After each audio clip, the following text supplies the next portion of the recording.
Hello guys, magandang araw sa inyong lahat. Alright, so meron naman tayo dito ang Epson L565. Yan, so ito yung mga old type na mga 3-in-1, 4-in-1 printer. Kumbaga matagal na tong unit eh. I don't know kung mga 2003, 2007, something like that ata to model. So yan, so yung pinakang problema nito is no output. So bago kayo mag-nozzle check, o bago kayo mag-head cleaning, buksan nyo muna yung unit, tingnan nyo muna to, especially kapag na-stuck yung unit ninyo. Ano? So, tingnan nyo kung full ba yung kanyang, so full naman, nilagyan ko na siya ng black. So, ito yung titingnan nyo, yung kanyang mga cartridge, So, yan. Ito, tinanggal ko na to kanina, tiningnan ko na siya. Ayan, for the sake of this video, yan, ulitin natin. So, titingnan muna natin to. Yan sa black, ito naman sa yellow, ito naman sa magenta, ito naman sa cyan. Yan, alright. So, kung notice natin dito, halos wala na silang laman. Yan. So, lalagyan muna natin siya ng laman. Paano ba yung gawin? Ganito lang yun. Doon lang muna tayo sa mga basic moves natin. Bago tayo mag-touch doon sa pinaka main problem. Kung wala pa talagang output, saka natin i-double check na. Saka natin problemahin yung problema na. Yun. So, kuha lang kayo ng syringe. Yan. So, bili lang kayo ng syringe, So, madami akong syringe dito. Yan. So, kung notice natin, ito dalawang syringe. So, 10 ml siya. Kung notice natin, may nozzle pa siya. Ang pinaka-nozzle niya, yung nasa loob. Then, ito, binaklas ko siya dito. Inano ko yung kalahati. So, ganun din yung gawin ninyo. So, kinumpare ko lang ha. Then, pag niyan, hihigupin nyo lang. Unahin natin yung yellow. Push. And higup. Yan, di ba? Ikakaroon na siya. Higop lang hanggang sa mapuno siya. Yan. So, gano'n na. Meron na. Sunod naman. Sunod natin yung magenta. Push, higop. Yun. Diba? Alright. Ayan na, Then, cyan. Ito yung first remedy solution na kailangan nyong gawin bago ang lahat. So, bago kayo mag-touch dun sa pinaka main solution. So, dito muna. Kasi kahit anong gawin yung head cleaning, yun, makakaproblema lang kayo. Pwede kayo mag-ink flushing. Pero kung gusto niyo mas mabilis na proseso, ito muna. So, ito muna. Higop. Yan. Alright. Yan na, diba? Sige. Yan, ibabalik natin yan, guys. So, take note, this is applicable to all Epson printer. Kahit anong klaseng, anong model pa yan, basta Epson, pwede mo tong gawin. Epson L series, M series, kahit pwede to. Yan, balik natin. Pakabalik natin yan. Right. So, push natin siya pabalik dito. Ayan. Alright. Ganyan lang. Then, kukunin nyo yung hose papunta dun sa waste ink pad. Yung hose papunta dun sa 8 waste ink pad. Ngayon, ang ginawa ko, inangat ko na lang to para hindi na ako magbaklas nito. Yan. Kanya-kanyang style na lang yan. So, naghahanap kasi ako ng mas mabilis na proseso. Hindi na ako masyado mahihirapan kababaklas. So, yan. Ginisin natin. Then, ito naman, ganun pa din. Gamit pa din yung syringe na ganito yung, yung kinat ko dyan. So, papasok ko lang yun sa hose. Yan. Hihigupin ko lang yan. So, dapat makita mo na may ink na lumalabas.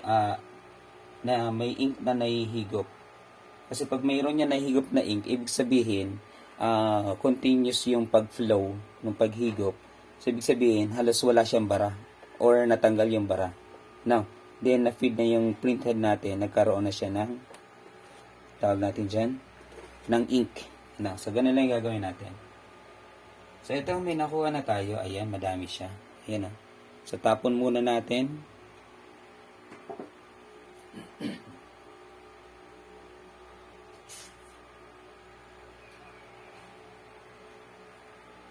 So, ilang beses mo ito gagawin? Dalawa. At least 2 times. Para matanggal yung bara kung mayroon mang bara. Ayan. Higop. Dapat mabilis yung flow ng ink. Mabilis yung paghigop. So, ibig sabihin nun, wala siyang bara. Alright. Ayan na. Sige. Tapon ulit natin yung waste ink.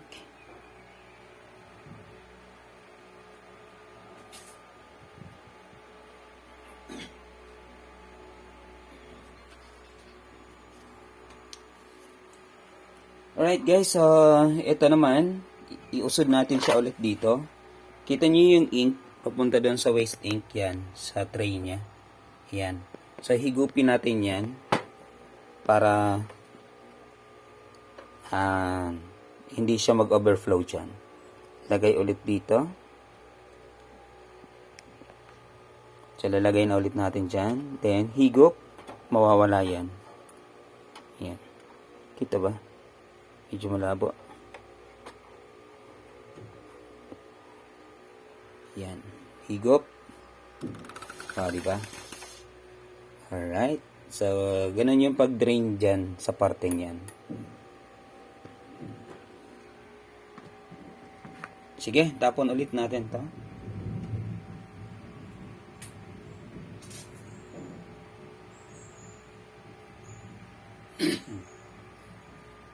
Alright, ngayon, ibabalik na natin yung hose doon sa babalik na natin yung hose kung saan natin siya tinanggal. Dito yan. So, ito, iangat lang natin ganyan. Then, ibalik natin yung hose.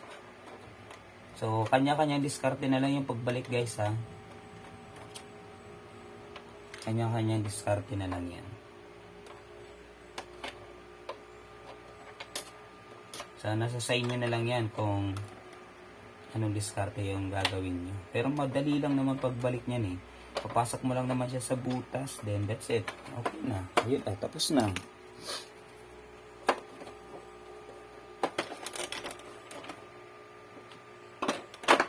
Then, yun.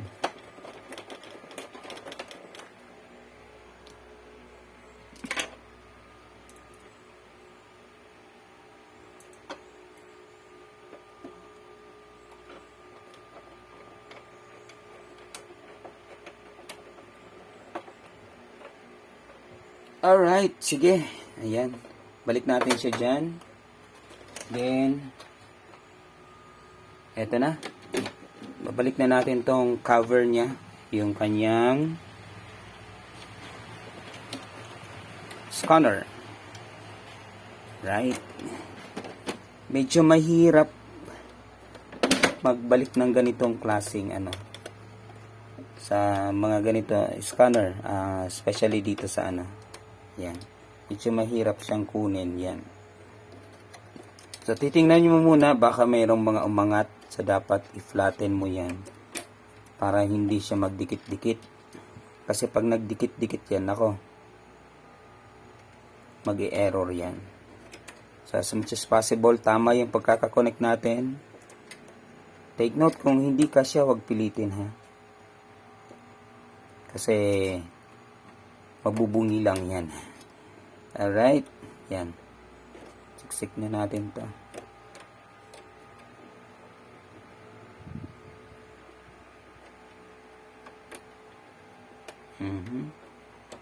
Uy, ayaw pa magpabalik, oh.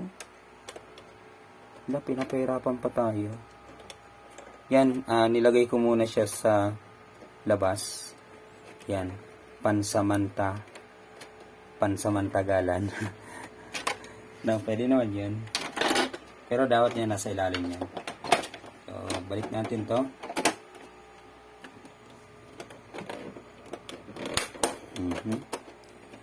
Right. Then, dahan-dahan lang. Alright. Ayun na.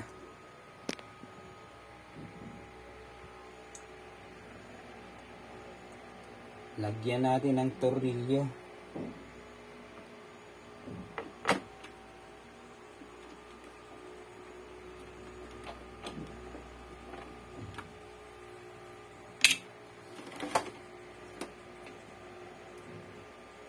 Paano ba siya nawawala ng ink? Kasi nadi-drain, ano? Power on natin.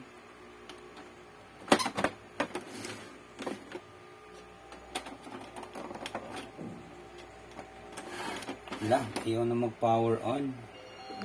Yun, alright. Power on na siya, guys. Yan. Sige, ngayon, try nga tayo mag-photocopy. Tingnan natin kung mayroon ng output.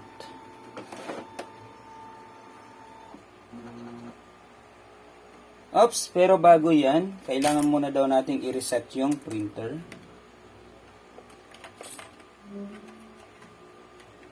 Kasi may nakalagay dito, the ink pad is near to full. So, reset muna natin yung printer. So, reset muna tayo. Yun, laki ng katawan natin. Kita niyo yung katawan ko. Sige, wait lang. Reset ko lang to. Paano ba mag-reset? So, paano ba mag-reset? Of course, download lang kayo ng resetter ng Epson L565.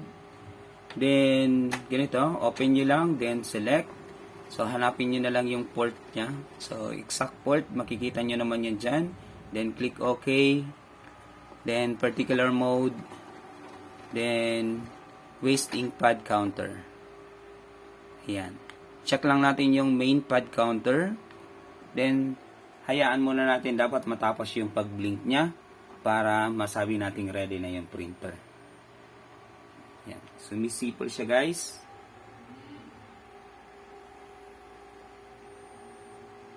Ayan, hindi pa tapos. Blinking pa.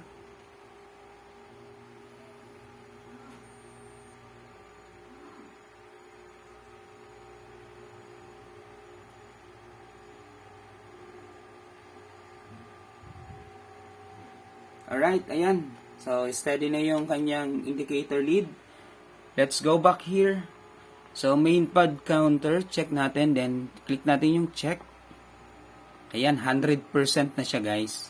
So, check ulit natin yung main pad counter, then initialize. And click OK. After that, please turn off your printer. Okay, turn off the printer.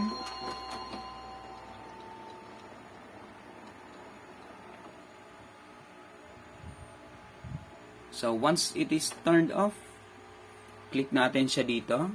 Ayan, click. Then, yan, reboot your printer. Please turn on. Turn on ulit natin.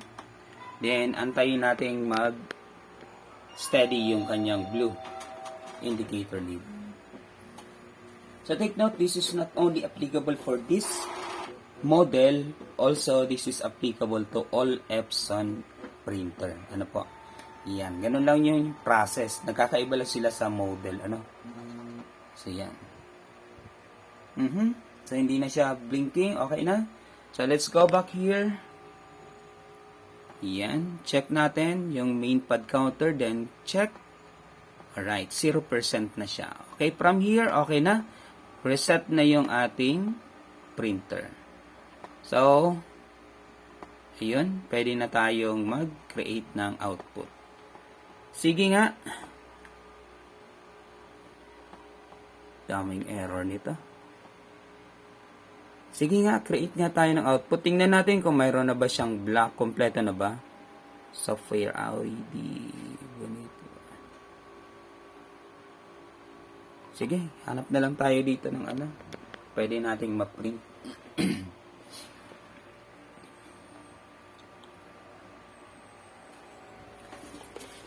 Of course, lagay tayo ng bond paper.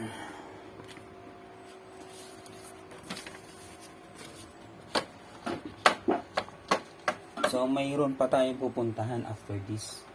Magsiservice pa tayo ng printer. May tumawag sa atin. So, sige. Done. Alright. So, Control P. Print muna ako, guys.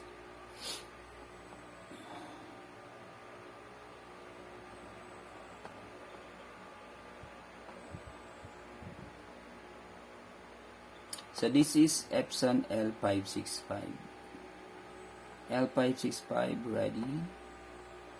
Tingnan natin. Unable to connect. How? Bakit ganun? Ready siya kanina.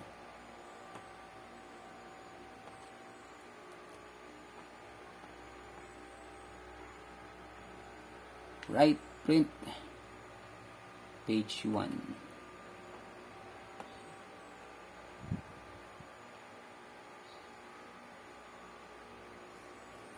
Tingnan natin kung meron na ba tayong output.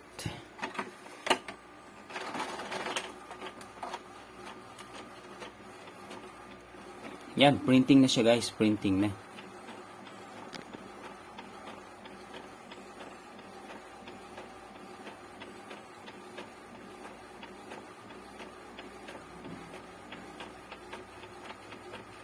Alright, so yan guys, meron na tayong output. Although, wala lang tayong magenta. So meron na. Wala lang magenta. Dito, gawin natin, mag-head cleaning na tayo dito. Pero, before head cleaning, mag-nozzle check muna tayo, guys. Meron ba tayo dito nozzle check? Wala. Wala tayong nozzle check dito. Tingnan nga natin sa menu. Asan ba yung menu nito? Home, baga to. Home. Walang menu. Box, echo, setup. Wala. Asan ba yung scan, copy. Okay. Echo mode lang yun setup. Maintenance. Ayun, print head check. Ano nga tayo? Sige, nozzle check nga tayo.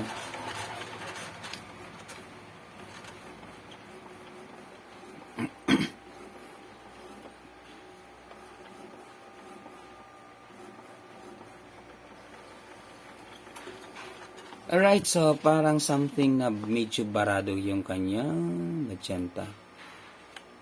And head cleaning tayo, then after that okay na yan. So ganun lang yan kapag walang kapag walang output yung printer, ganun lang yung pinakang revenue niya. Yan, so mag-head cleaning lang tayo para dito. So clean the print head. Okay ko nga. Start. So nag-head clean na siya. So hoping na bumalik na yung pinaka niya kasi na-drain ito. So kapag ganito yung nangyari sa printer nyo, so ito lang yung gagawin nyo ng process. So take note, this is applicable to all Epson printers. Thank you so much guys. This is always your Cotech, Alden Altamarino. Peace out. Peace out, peace out, peace out. Thank you so much. Good afternoon.